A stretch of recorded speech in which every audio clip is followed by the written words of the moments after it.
Sampaikan ke teman-teman supaya menulisnya nanti bisa jelas untuk kenapa tema kali ini tentang Syapak dan Gopak. Kita lanjut ke Pak Pram, mungkin bisa menjelaskan apa yang akan ditawarkan Indonesia dalam pertemuan tersebut dan apa saja yang selama ini sudah dilaksanakan. Ibu Yanti yang kami hormati, Bung Fahri, Mas Joko dan rekan-rekan sekalian, Assalamualaikum warahmatullahi wabarakatuh. Salam sejahtera bagi kita semua. Saya ingin memulai dari respon dulu terhadap apa yang terjadi tadi malam yang ada kaitannya dengan materi utama sidang-sidang Gopak maupun Syapak. Sesuai dengan konstitusi kita, Undang-Undang Dasar 45 pasal 24, sebenarnya Mahkamah Konstitusi itu kita tepatkan, kita letakkan merupakan lembaga tinggi negara yang harusnya berisi orang-orang yang wisdomnya itu sudah mentok. Rambutnya sudah putih, senyumnya aja sudah teratur begitu ya. Dan sudah tidak lagi berkaitan dengan hal-hal yang bersifat politik praktis. Tetapi akibat persoalan pemilu pada periode 2004-2009, DPR kemudian membuat Undang-Undang Nomor 8 Tahun 2011, yaitu Undang-Undang Pilkada. Dulu persoalan pilkada ini kan kalau ada dispute, ada permasalahan diselesaikan di Mahkamah Agung. Karena memang di dalam Undang-Undang Dasar, Mahkamah Agung ini sesuai dengan kewenangannya menyelesaikan persengketaan lainnya. Yang sebenarnya penafsirannya adalah hal yang berkaitan dengan sengketa pilkada. Tetapi karena lama dan sebagainya sehingga seringkali tidak terselesaikan, muncullah gagasan agar 9 pendekar, 9 samurai ini yang sudah ada di puncak-puncak gunung mengurusi dan menjauhi hal-hal yang bersifat duniawi. Tetapi ketika kemudian kewenangan itu ada, rumor kan berkembang, termasuk dalam forum konsultasi pimpinan DPR dengan Presiden pada bulan September pertengahan, persoalan ini muncul dalam forum konsultasi.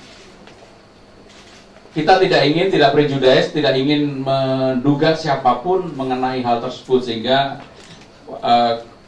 pertemuan dengan Presiden konklusinya adalah apapun lembaga itu harus benar-benar bersih dari persoalan korupsi. Apalagi ini lembaga yang berkaitan dengan konstitusi, dia yang memutuskan kalau ada sengketa lembaga tinggi negara, sengketa tentang presiden dan sebagainya. Tadi malam tentunya ini merupakan tamparan kegusaran kita semua yang luar biasa bagi bangsa dan negara kita.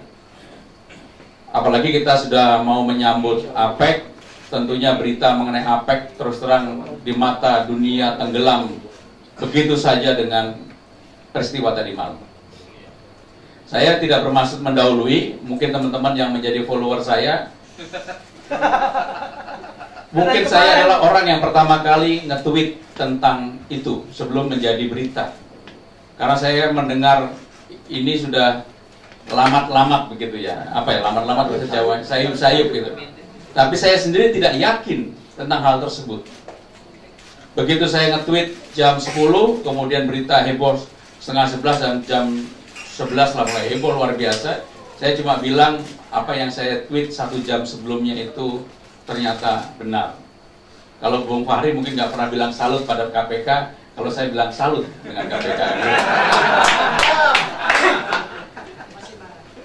Jadi itu yang menjadi kata pengantar membuka saya. Ini benar-benar bagi dunia peradilan, dunia hukum, dunia konstitusi, lembaga tinggi negara, apalagi ini operasi tangkap tangan, susah untuk membangun kepercayaan kembali.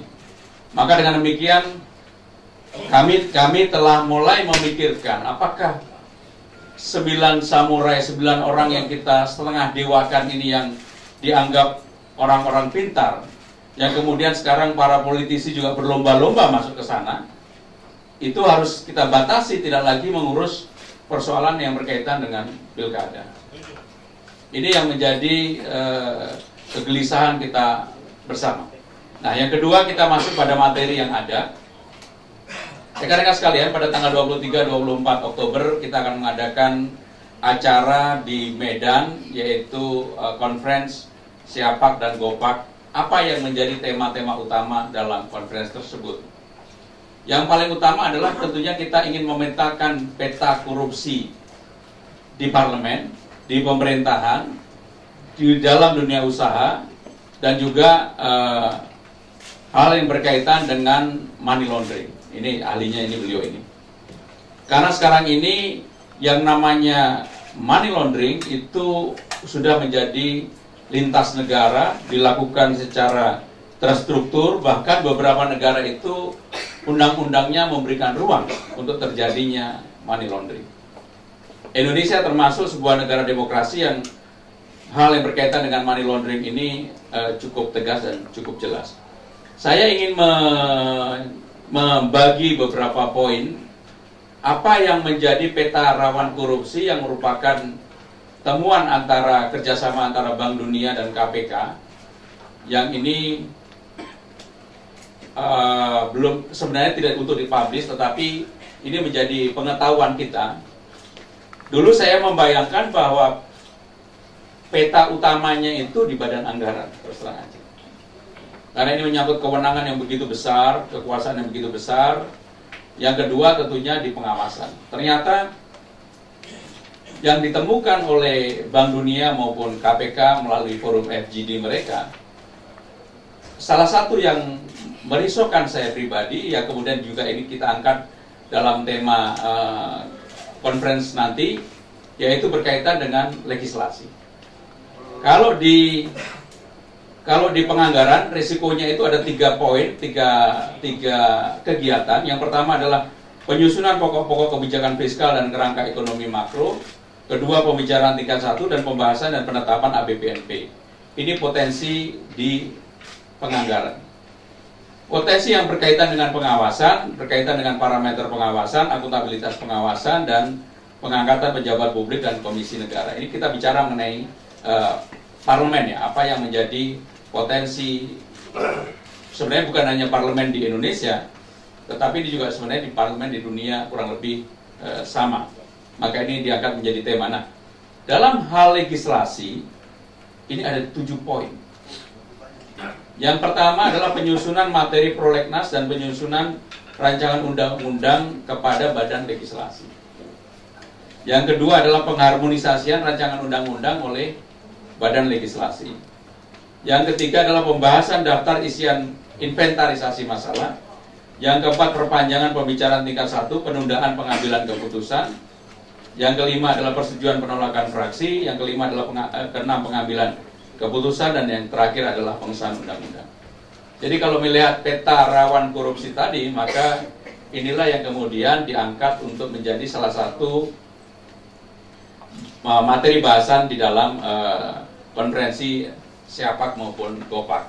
Kita mengundang para narasumber yang kompeten di bidangnya, tentunya dari KPK, Menteri Hukum dan HAM, kemudian para ahli yang membidangi, dan juga beberapa volunteer dunia yang mereka telah menjadi pembicara pada konferensi-konferensi dunia berkaitan dengan money laundering dan sebagainya. Pada waktu yang lalu kita mengundang Ibu untuk menyampaikan pikirannya, dan harapan kami supaya forum ini juga bisa menjadi pengingat ataupun semacam warning bagi siapapun, termasuk bagi anggota parlemen, untuk mereka tidak lagi katakanlah melakukan persoalan-persoalan yang berkaitan dengan tindak pidana korupsi. Karena peta rawan korupsi itu ternyata tidak sesederhana yang kita duga sebelumnya, dan temuan ini menjadi warning bagi parlemen, bukan hanya parlemen Indonesia, tetapi ini adalah parlemen di Southeast Asia. Itu yang menjadi pengantar. Terima kasih. Wassalamualaikum warahmatullahi wabarakatuh. Ternyata potensi korupsi di lembaga DPR tidak hanya di wilayah keuangan, wilayah pengawasan, tapi wilayah legislasi ternyata justru pos petanya lebih banyak. Dan beberapa waktu lalu kita ingat ada ayat tembakau hilang juga. Nah, mungkin bagian dari peta itu. Ya, saya kira mungkin kita langsung ke Bang Fakri, apa yang bisa disampaikan untuk pertemuan lain.